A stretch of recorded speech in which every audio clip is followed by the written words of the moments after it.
Interferons are a nonspecific response to viral infection, and interferons are secreted by the virally infected cells themselves.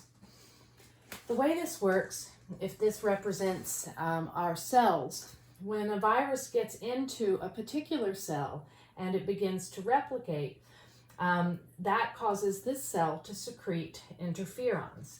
Interferons do two important things. One is that they go to neighboring cells and they tell the neighboring cells to protect themselves, that there's a virus in the neighborhood.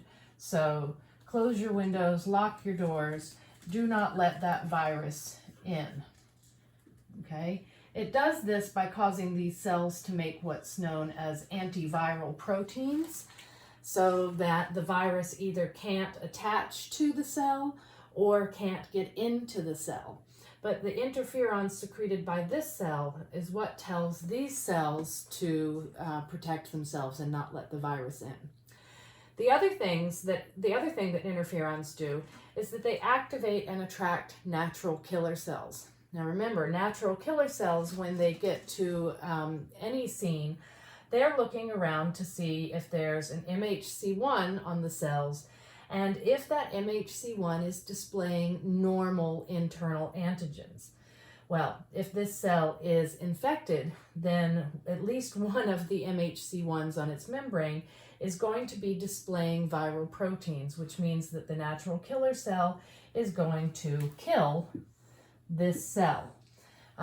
Remember, it secretes perforins, which poke a hole in it, and then granzymes, which go in and destroy everything. And then macrophages will come by and ingest the whole thing so that the viruses aren't set loose into the system. So interferons are really what's the word I'm looking for?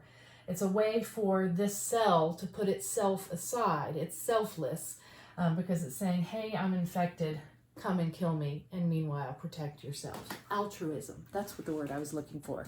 The cells are altruistic, taking care of their neighbors.